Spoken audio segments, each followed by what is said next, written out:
3, 2, 1. Gentlemen, start your engines.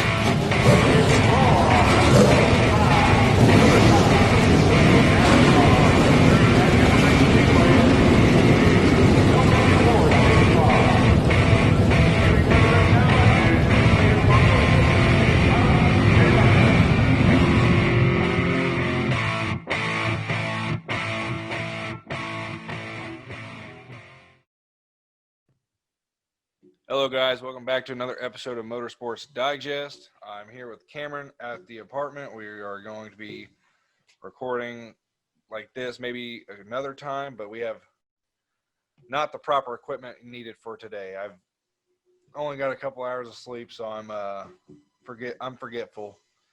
This episode is sponsored by Gutswear Racing, your one-stop shop for all your IndyCar diecast needs, Formula One, Le Mans.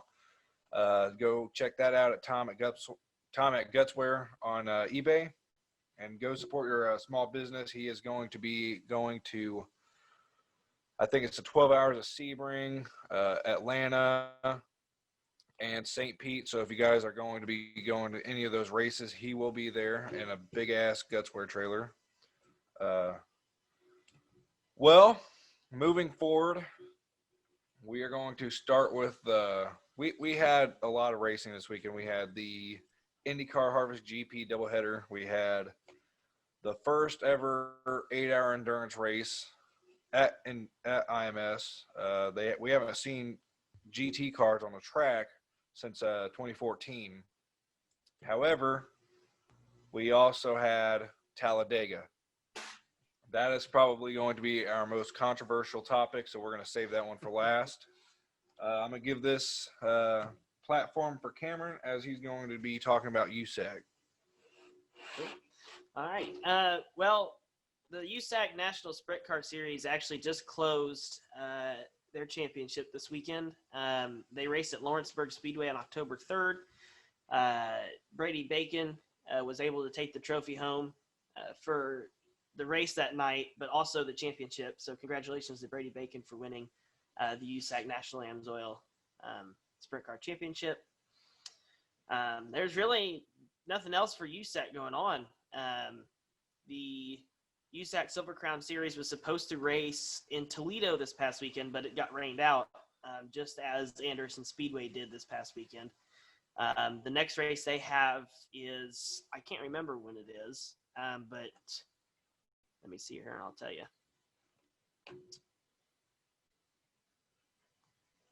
There it goes. For Silver Crown, they've got October 18th at the Springfield, Illinois. It's at the Illinois State Fairgrounds. That is when they will be crowning a champion for the 2020 racing season in the Silver Crown Series. And then I do believe that the midget's last race is it's in November. I know that for sure, but I can't remember if it's. I think it's November 24th, I do believe. But then that's when they'll be crowning their championship for the 2020 racing season. I'll pull it up over here too. In other news for dirt, short track racing, and short track pavement racing, I actually ended my season this past weekend. I was fortunate enough to have my Uncle Stevie come up from Florida to watch me do my last two races of the season. As many of you know, that this past weekend really wasn't supposed to be my last weekend. I was supposed to race one more time in October, but unfortunately we had a really bad day on Friday. Me and another guy were battling for fourth place. We came around turn 4. He went up high. I went down low to try to get under him and pull a pass on him. And going down the front stretch, we tapped tires a little bit, and I was the unlucky one in this situation. I kind of started bouncing around on the front stretch like a basketball on my tires, and then I just got caught in the dirt somewhere, and I went rolling down the front stretch, and everybody said it looked worse than it really was, but it really didn't feel that good. So I can probably venture to say it was as worse as it looked. So if y'all want to go and send us some money so we can buy a new chassis, that'd be our cash app's in the bio. No, but hopefully we will find a new chassis to continue we'll put the car back together for the winter over the winter. I also raced the next day on Saturday. I tried to go home as quickly as I could from Gas City and try to get as much rest as I could. Hopefully my head feel better the next morning. And luckily it did.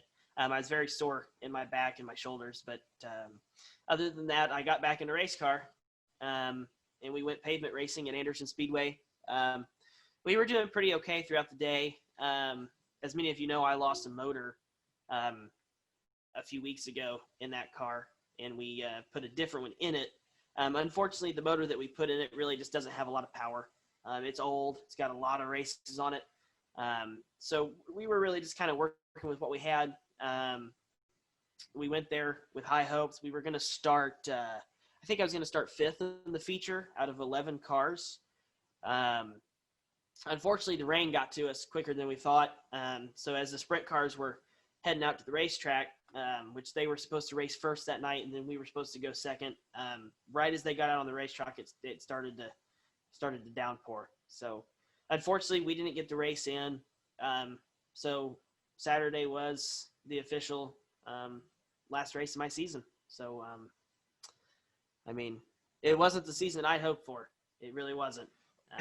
Especially not the end that you wanted. Yeah, especially not the end. That's not a way any racer wants to be. And getting a in rain the day, season. you know. But you know, we all have bumps in the road. We just got to get over them, and hopefully next year will be better.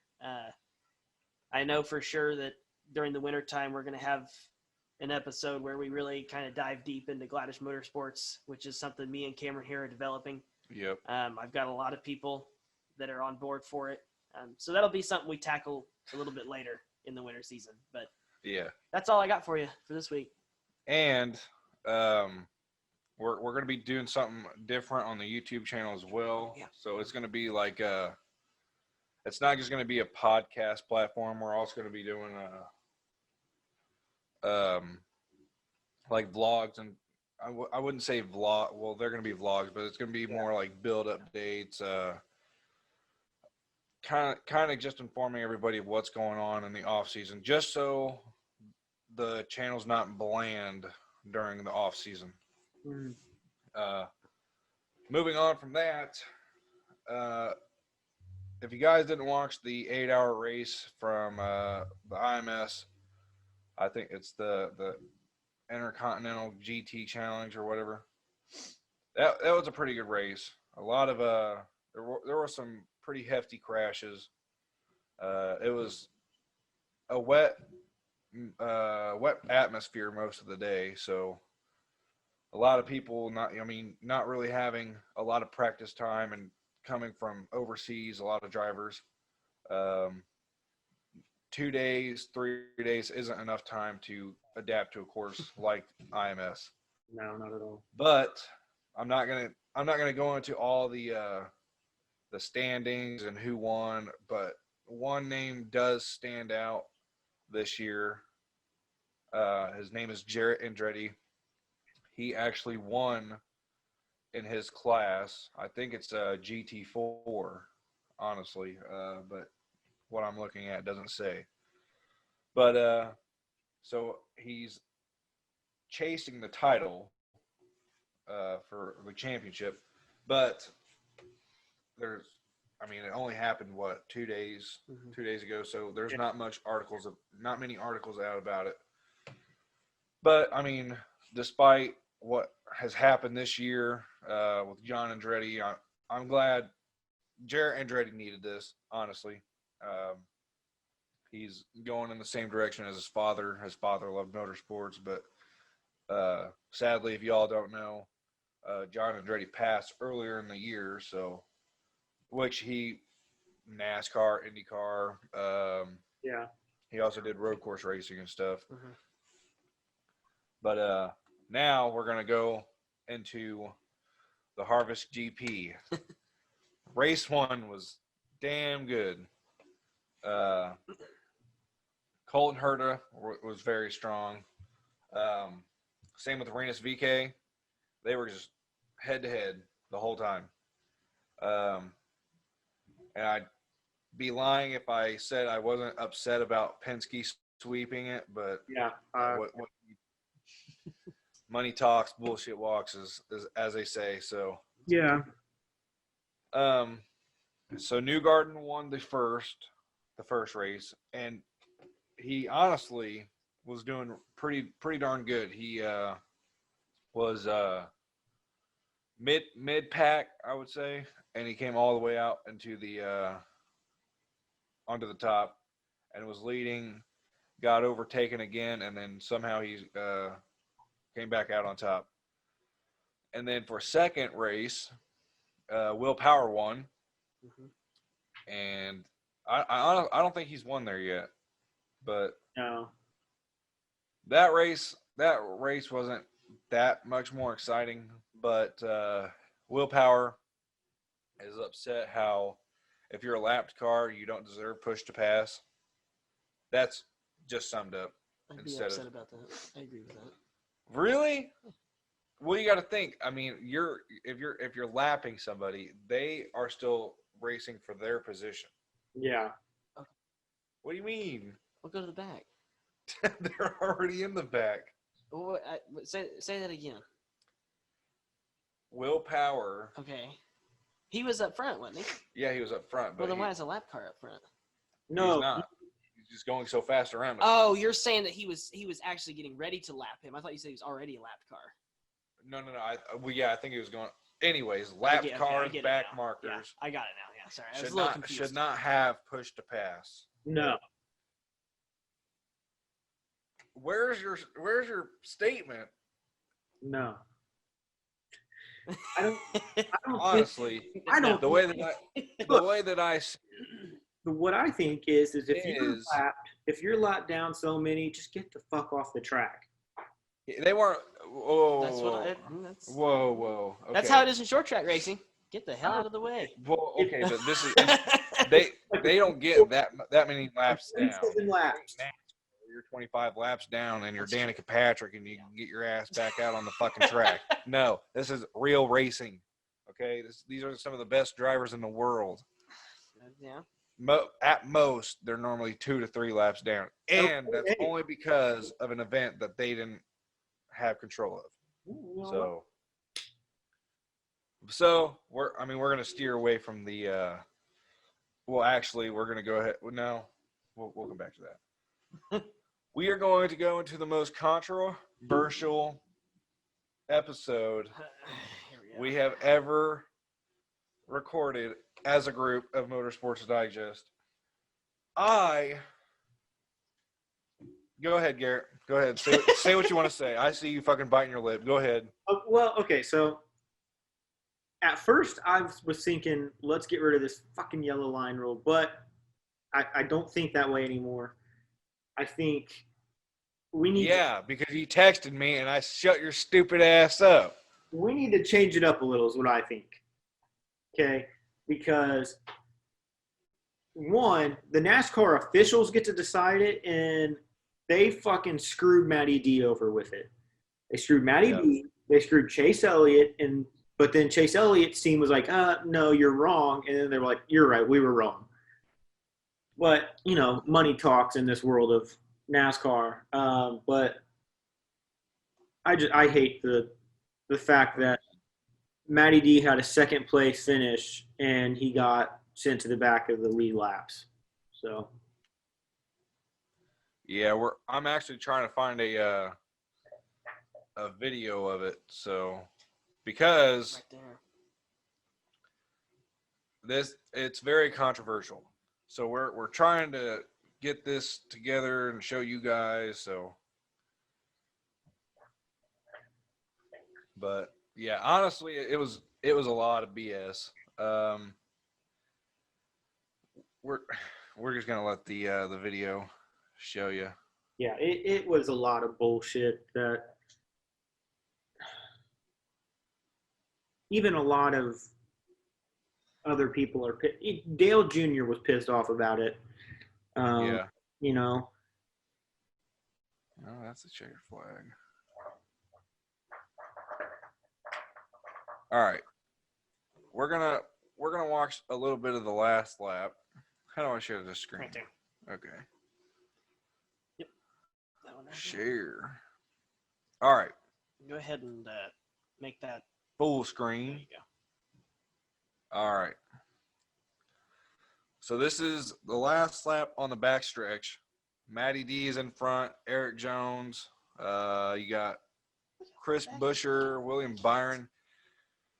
Denny Hamlin is in fifth. Okay. I was going to point my finger at the screen, but they can't see my finger. All right. So take a look here. They're headed down.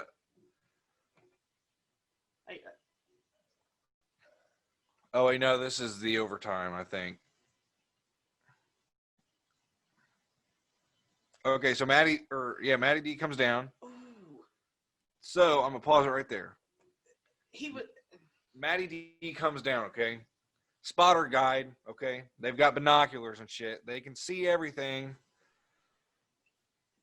If you're coming down the racetrack that fast, your spotter's gonna be go up, go up, go up, go up. You only have that. Yeah. All right. You can you've done it. I mean, you haven't taken nobody out, but you race and shit. You understand that. So, in his defense, honestly, because we haven't heard the scanner, we haven't heard spotter talk, we don't know what was said. We don't even know if his spotter was like, "Hey, you got one low." He's right. He's coming fast. So he came down. I mean, obviously he was going to block. Denny Hamlin was blocking. Joey Logano was blocking. Joey Logano got penalized. There's other penalties that go beyond this whole race. Oh, yeah. But so Matty D came down, pushed William Byron under the double yellow line. What you don't see yet is Denny Hamlin going under the line, overtaking 4 cars, and somehow got the first position. Yeah, and But at the end of the race, their argument was, "Oh, he was avoiding a wreck that could have happened from right, Matt." he had nowhere to go. The wreck hadn't happened yet, though. I The know. wreck has and not that's happened why- yet. Exactly. It didn't happen until the exit of turn 4. Yeah. So here they are. They're racing. You got William Byron, Matty D, Denny Hamlin, top 3. And that's the closest finish ever in NASCAR history at Talladega. 23 thousandths of a second. So we're going to go back here. So you see Denny Hamlin Yeah. riding the yellow line He's all still down the there. way. Yeah, He could have completely Right came there. up. right there. That's ridiculous. If you look at Denny Hamlin, he is still ahead of Matty D. He was ahead of Matty D once he was still under the yellow line. Yeah. Yes, granted they were wrecking, but see, they haven't started wrecking yet. Yeah. Oh, I know. He was well down there before. Right, He's still down there. He could still come up. He had all the room, because Oh. honestly, if they're going to penalize Matt DiBenedetto for cutting low, then they need to do the same for Chris Buescher. Yeah. So just like I told you, NASCAR favors the famous, No, well, yeah. and that's the second time that Matty D has. I mean, look, dude was super emotional during his Oh, I know. He was on the edge of time. post-race interview. But yeah, it's just it's ridiculous. Yeah. That's just. And it's honest. It just pisses me off because, here, let's just look at all the penalties that were given. There were a crazy amount of penalties in that race, dude. They were penalizing everyone literally. And not to mention, excuse me, Matty D, yes, on paper or on video, he finished second. He got penalized all the way back to the 21st position. Yeah. 21st. Yeah, they black flagged him all the way to the back of the. So honestly, Eric Jones should have gotten the race, should have gotten the win. And because what NASCAR isn't doing is, I mean, like I said, favoring the famous. Yeah. Is they're not looking at the replays like everybody else is. They're like, oh, okay, he was avoiding right, but they're not analyzing everything. No, Like if they honestly, were Denny. Matty D pushed William Byron down and got a penalty. Chris Buescher, Brad Keselowski should get a penalty for pushing Chris Buescher down. Chris Buescher should get a penalty for pushing. Brad Keselowski, he's just a horse that learned how to drive, so he should just be. Hey, don't be dogging my boy. You fucking Kyle Busch lover. Where's his win at? Where's his win at? Yeah, exactly. Screwed by Joe Logano. Shut your mouth. Brad Keselowski is a wins this year than Kyle Busch. I don't care. Brad Keselowski is a Penske driver who is a horse. Dogging on my boy. Whatever. We're going to get him on the show now. I hope so. I'll call him a fucking horse to his face.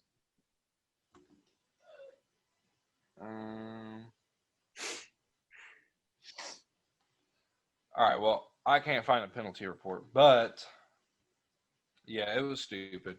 It was. I mean, overall, the race was pretty good. You had Kurt Busch go airborne, Kyle Busch go airborne, which I damn near almost I celebrated, honestly, whenever I saw Kyle Busch wreck. Not once, but twice. Yeah, but yeah. He wrecked three times. 3 times? Oh, well, damn. Could have had another beer. Yeah, Yeah, because he went airborne, and they were like, oh, yeah, he probably got 6 inches. But that was no 6 inches off the ground. Kyle Busch literally, probably had about a foot. Oh, yeah. Kurt Busch, yeah, he went airborne. He went over a car. Kurt Busch went flying. He went Ricky Bobby on that shit. He went Ricky Bobby. But I'm pretty sure Chase Elliott got penalized too. He did. Yeah, because I was about to say, because I remember watching, he got 8th, and then I was like, why is he all the way back here? So, yeah, it wasn't my favorite race, but it was pretty good. I mean, it was a good race, but it was just they got hungry for those penalties, and they just started giving them out to everyone. Yeah, NASCAR has not been – I think they've been very nitpicky this year on the penalties. And that's what Dale Jr. said, he said they're so nitpicky that, and they ignored people who should have been penalized. It's almost like they were like, oh, we already penalized Denny twice, so why penalize him again? Right. That's like Michael Lynette got disqualified. A truck driver, I forget who, he got disqualified. And it's like, it's for stupid shit, honestly. It was. This whole Talladega weekend was outrageous on the penalties that they were giving out. Yeah. Like, some of them were necessary. I get that. But then there were ones it was just so dumb, and no one was like, why? They just were like, okay, whatever. They just let it go. Some of them they probably would have overturned. Like Chase Elliott's, they overturned it.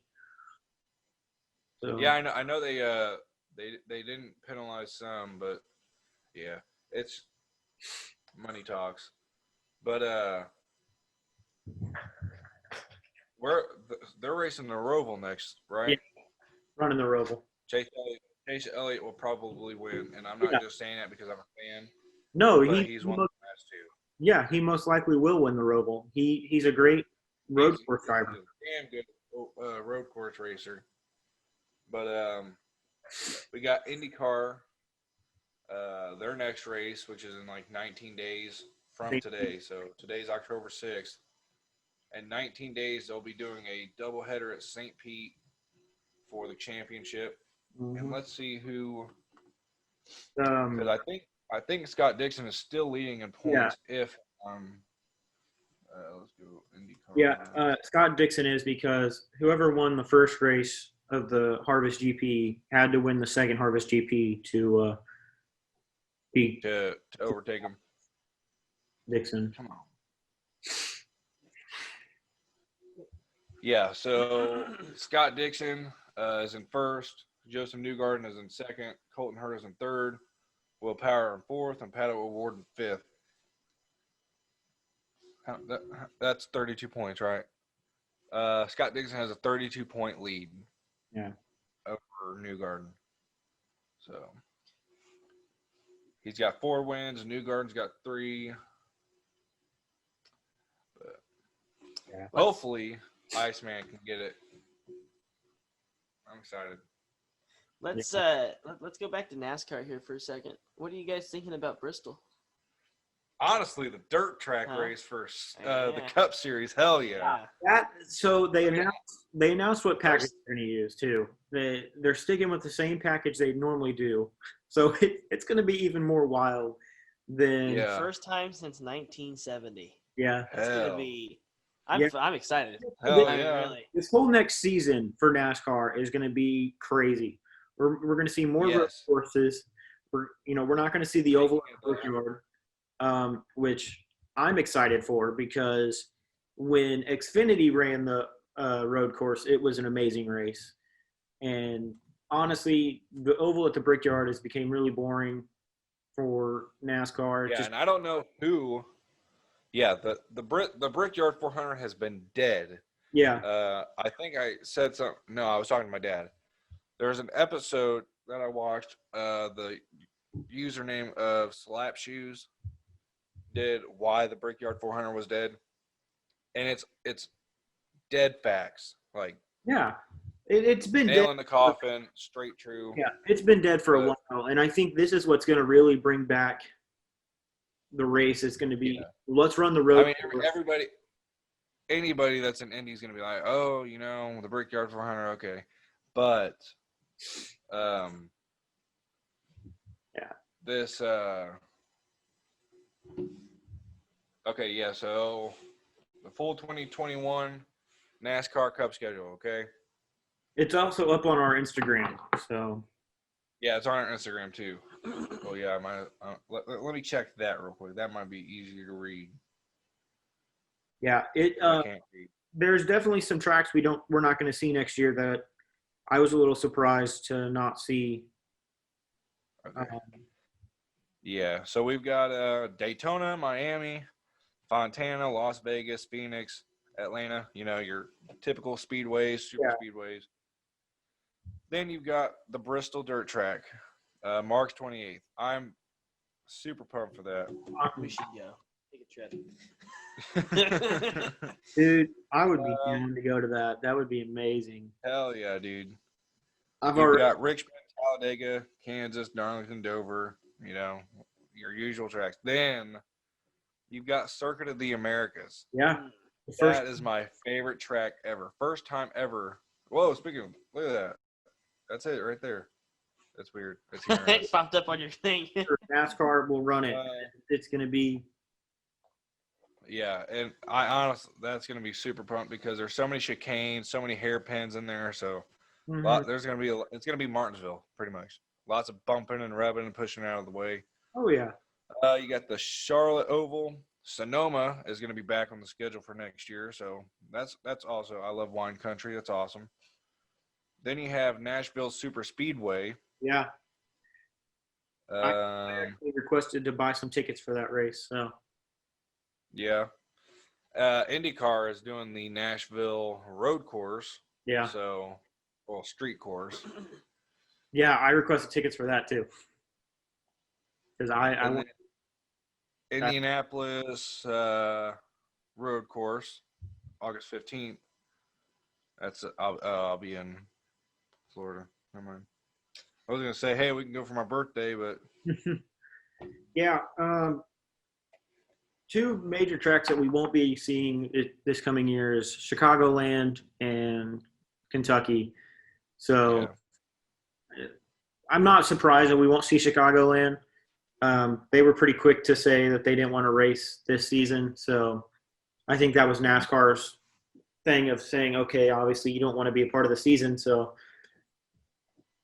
see you. Won't see you in 2021 either. Yeah, and honestly, and I didn't see it on here, so if they don't, I don't know what else would run there. I mean, Nothing. I don't. I think Chicagoland is probably going to do a renovation.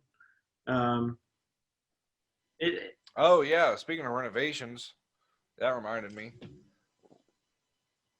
Is it? Yeah, Richmond. Richmond is they're redoing their whole track right now, so Yeah. it's not going to be a normal oval. I think it's going to be kind of like another Martinsville, but slightly bigger. Yeah. So that's going to be a lot of bumping. Yeah, they're cutting it down to small track. Yeah. Here, There are some other things. The All-Star race is going to be run in Texas next year, so that'll my be boy Chase Elliott's going to win it again. probably. Richmond Raceway, new track. I want to just say that. Yeah, so they're going to run. This is for IndyCar. May 15th, they'll run the road course in May at Indy, and then the 30th, they're going to run the 500 course. And then August 8th is the Streets of Nashville race. What? Are you talking? Yeah, I was. Are you saying something? About the IndyCar 2021 season. Yeah, I'm just messing with you. I'm really that scared me too. Scared me. I thought it was a bug. Well, actually, yeah, go. Yeah, because it's essentially it's gonna look like that. Man, I'm excited to see the Streets of Nashville race because the way that they've shown it, it looks super interesting. And there's a lot of straights in there too. Yeah. So I'm excited. I'm excited for this upcoming year. I mean, yeah, for everything. I mean, racing, personal life, his team, Motorsports Digest. Yeah. I like I said, I requested my tickets for the Brickyard. Dude, I just hope I get to sit in the infield somewhere. Yeah. Flow Racing. Hopefully we're there on there. We were right in front of their cameras. Oh, no, never mind. Not that day. What, like 2 weeks ago? Yeah. I'm just trying to see if it's here. I don't think it is. What are you looking for? Looking for. Is Rick? Is that you? No, this is Sprint Cars. Well, I'm super excited for all these new road courses coming to NASCAR, dude. It's going to be. There he is. He's starting to lag a little bit there.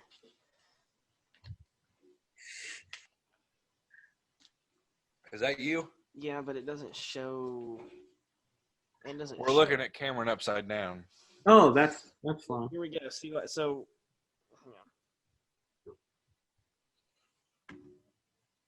Just make it full screen. Oh boy. I just want to show that one. I don't want to show us. Okay, so you guys are gonna get just a little bit of it because I've watched this video. The guy, they didn't get the actual wreck, but you could see kind of what happens here. So obviously I'm the yellow car, right? It's kind of hard to see me sometimes here. But I got up with this guy up here, and I don't know who's filming, but damn. Someone. Yeah, they're doing a pretty bad job. I get up with this guy. The guy behind me gets around me, and I try to hold him off. And then coming around turn 4 here. Give me just a second. Here's the checkered. So this is where it all goes to hell. See, he gets around me, and I come underneath him, and then he comes back down on me. Now you can't see the accident. Oh. Well, buffering. Shoot. We're buffering. Hang on.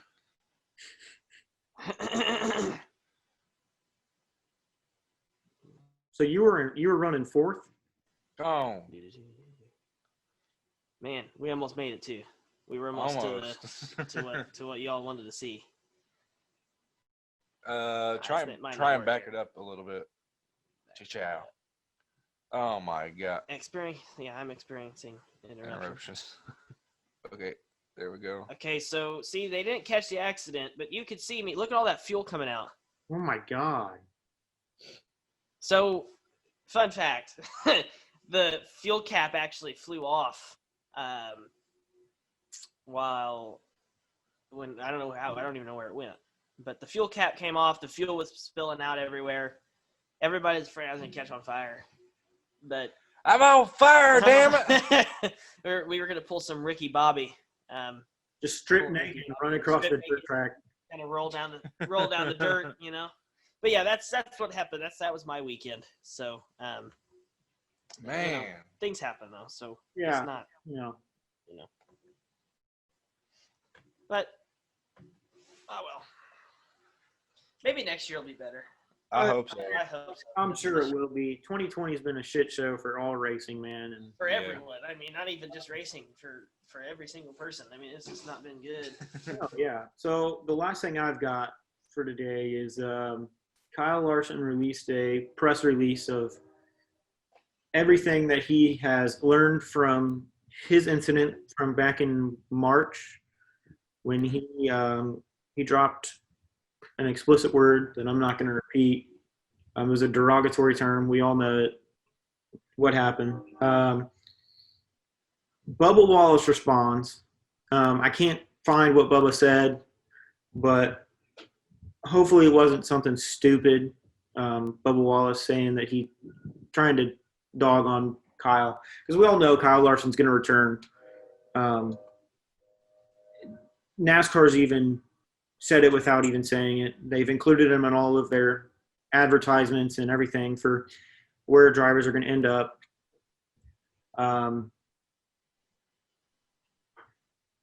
But at the bottom of the release thing, it said like the teams that are available to drive, and he only included 3. He included Stuart Haas, Hendricks, and then what was the other one? Oh, it was Corey LaJoie's car.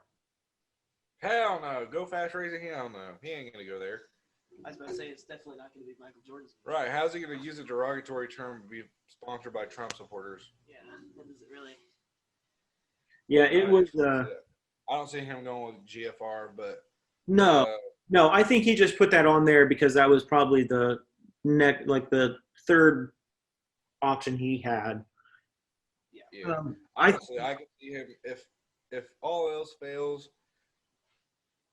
Stuart Haas, because Tony wants him super bad. yeah. Well, And honestly, from I think Tony, he's gonna end up out in. just not take that. Well, that's where I hope he goes, because Tony Stewart and Kyle Larson both have years and years of experience in short track racing. Yeah. So Well, if you think about it, they're a team. I mean, they're going to be dominant. Seriously. yeah. Well, you know where Stewart raced this weekend, right? Yeah, he races midget. Yeah, he raced his midget at what was it? But yeah, He raced it the past weekend too. Not this past weekend, but the weekend before. He raced it and won. He raced this past weekend and came in second. So yeah. I don't know, man. I'd like to see Kyle Larson run the 48 car, but I have a silly season thing. what? Clint Boyer, his car is up for grabs. yeah, Nobody knows it other than him. Well, I guess, and I mean, news has got out, but really it's him and Stuart Haas Racing only know. Let's buy it. Shit. Let's do it. Let's Yeah, get a loan and buy it. Carter. So Clint Boyer is looking for another ride because Kyle Larson might be coming. Kyle Larson going to take the number 14 Ford Mustang Stuart Haas Racing machine He's going to go to the 48. You think Clint Boyer's going to take the 48? Oh, yeah. He's been in the season long enough. I Sure. mean, he's competitive, but he's not a winning driver. But Oh, man. honestly, a new team might be for him. Yeah. I might do it for him. He wins if he were to win it there. Right. But I don't know. That'd be crazy, man. Yeah. Well, you got anything? You? No, I think I've said all that I need to about this wild weekend and the future endeavors that NASCAR is going to take. So Wait! We're going to the Roval next week. Obviously, I have my driver picked. I'm going between Martin Truex Jr. and Chase Elliott. What are you going with? as much as I want to say Kyle, I know he's not going to win it. He's not going to win the season, so just get over it. No, he's done after this race, I think. But I'd like to see Kevin Harvick do it, or miraculously, since he's been running crazy good the last few weekends, D. I think that would be he would be my upset win. It would be Matty D. I don't know what Garrett. Who did you say? Matty D. Matty D had been. Okay, yeah. I thought he said something with the D. I was like, what? Matty D would be the upset win, but I think it's going to be. I think the logical win for me would be Kevin Harvick. But yeah. All right, Cameron. Gotta get my Kevin Harvick keychain right there. You know what I'm saying? I was thinking, I'm gonna go with my two favorite drivers, Chase Elliott and Kevin Harvick. I mean, I don't really, just All them right, now the ones to wreck out. Kyle Busch. Kyle. Kyle Look, Busch. Kyle Busch is going to go out there with a vendetta. He says, you know what? He's even said it. He goes, I probably won't make it to the next. A vendetta. So He's had all year to have a vendetta. he has. He's went out there and he just doesn't give a shit. He's one of those guys that's had a terrible 2020. Yeah. Yeah. All right. Well, thank you guys. Well, yeah, thank you guys for watching. Check out Guts We're Racing. Show this to your grandma, your dog, your cat, your lizard, your fish. Yeah. Anybody that'll listen.